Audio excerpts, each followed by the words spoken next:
Hi friends, welcome to Khadija வீட்டுக்கு. இன்றைக்கி நம்ம என்ன பார்க்க போகிறோம்னா பருப்பு கடைசல் எப்படி செய்கிறதுங்கிறத பார்க்கலாம். வாங்க, சட்டி வச்சுருக்கேன் அடுப்பில். இதுக்கு வந்து ஒரு 2 கரண்டி எண்ணெய் ஊற்றுங்க. நான் நல்லெண்ணெய் தான் யூஸ் பண்ணுவேன், அதனால் நல்லெண்ணெய் ஊற்றிருக்கேன்.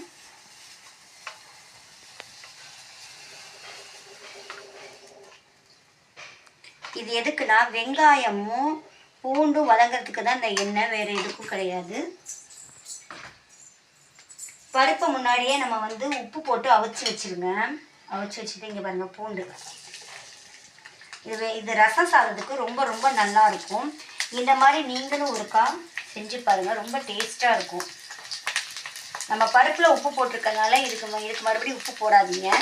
பார்த்துட்டு அப்புறமா நமக்கு கடைசியாக ஃபைனல் பண்ணி போட்டுக்கலாம். இதை பூண்டு எப்படி வரணும்னா நல்லா பொன்னிறமாக வரணும், அப்போ தான் வந்து அது டேஸ்ட்டாக இருக்கும். நீங்கள் கொஞ்சம் வதவதன்னு போட்டாலும் அந்த ஃப்ளேவர் நமக்கு கிடைக்கவே கிடைக்காது. அதனால் கொஞ்சம் பொன்னிறமாக வதங்குற வரைக்கும் விட்டுருங்க. நல்லா பொன்னிறமாக வதங்கட்டும். நாங்களாம் இப்படி தான் செய்வோம். நீங்களும் ஒருக்கா இதை செஞ்சு பாருங்கள், எப்படி இருக்குங்கிறது தெரியும் உங்களுக்கும். எங்கள் வீட்டில் இதான் மெத்தடு. எங்கள் அம்மா வீட்டில் தான் இந்த மாதிரி செய்வாங்க. அந்த மாதிரி ரம்ஜான் பக்ரீட்லாம் முடிஞ்சதுக்கப்புறம் அடுத்த நாள் எங்கள் வீட்டில் இப்படி தான் இருக்கும். கொஞ்சம் சிம்மில் வச்சுக்கோங்க. அங்கே பாருங்கள் ஓரளவு வந்துச்சா. ஏன்னா இதுக்கப்புறம் கொஞ்சம் வெங்காயம் போட போகிறோம். அந்த வெங்காயமும் கொஞ்சம் பொன்னடம் வரணும். கொஞ்சம் வதங்கிறதுல எடுத்துடாதீங்க. இங்கே பாருங்கள், இதை நல்லா வதக்கிடுங்க. அப்படி சிம்மில் வச்சே செய்யுங்க, இல்லாட்டி கருகிடும். ஏன்னா பூண்டு முன்னாடியே நம்ம போட்டுட்டோம்ல, அதனால் கொஞ்சம் சிம்மில் வச்சுக்கோங்க. நல்லா வெங்காயம் வதங்கட்டும்.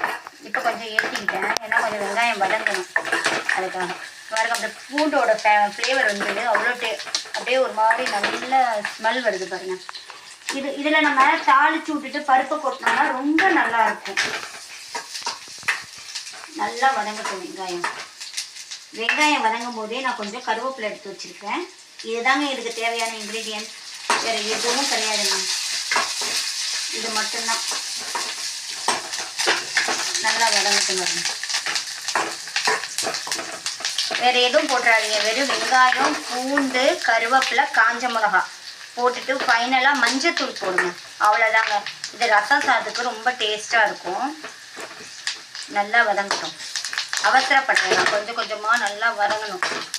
இல்லாட்டி வெங்காயம் நமக்கு அப்படியே வேகாமல் பச்சையாக இருக்கிற மாதிரியே இருக்கும். அதுதான் சொல்கிறேன்.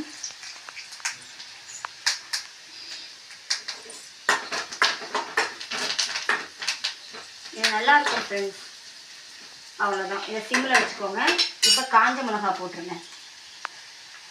காஞ்ச மிளகா நான் ஒரு 3 மிளகா போடுறேன்.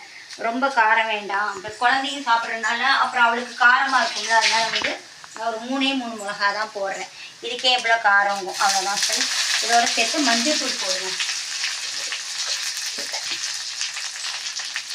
இதோட சேர்த்து ஒரு தடவை வதக்கிக்கோங்க. வதக்கிக்கிட்டு இங்கே பாருங்கள் எப்படி பொரிஞ்சிட்டு பார்த்தீங்களா, நல்லா வந்துடுச்சு பாருங்க. வந்துட்டா இப்போ தேவையான அளவு மஞ்சத்தூள் போட்டுக்கோங்க. அவ்வளோதான், இதுக்கு வதங்கிடுச்சு. சிம்மில் வச்சு செய்யுங்க, இல்லாட்டி மஞ்சத்தூள் வந்து கருகி போயிடும். இப்போ என்ன செய்ய போகிறேன்னா வேக வச்சுருக்க பருப்பை எடுத்து நல்லா கொட்ட போகிறேன்.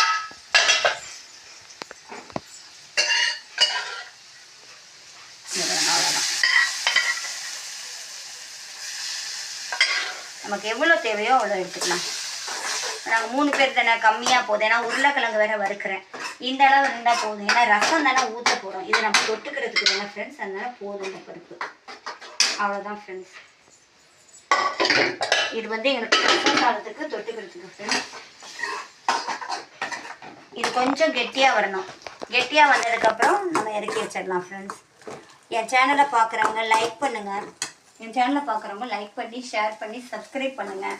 அப்போ தான் பெல் பட்டனை கிளிக் பண்ணுங்கள். அப்போ தான் உங்களுக்கு நான் போடுற எல்லா வீடியோஸும் உங்களுக்கு வரும். ஓகே ஃப்ரெண்ட்ஸ், பாய். இன்றைக்கி எங்கள் வீட்டில் ரசம் சாதத்துக்கு பாருங்கள் சுடுது. ரசம் சாதத்துக்கு பாருங்கள், ரசம், உருளைக்கிழங்கு வறுவல், பருப்பு பருப்பு என்ன சொல்கிறது, பருப்பு கூட்டு மாதிரி வச்சுருக்கேன். வெறும் பருப்பு இல்லை, இது 3 மட்டும் செஞ்சு சாப்பிட்டு பாருங்களேன், அவ்வளோ டேஸ்ட்டாக இருக்கும் ஃப்ரெண்ட்ஸ். ரசத்துக்கு இதான் எங்கள் வீட்டு காம்பினேஷன்.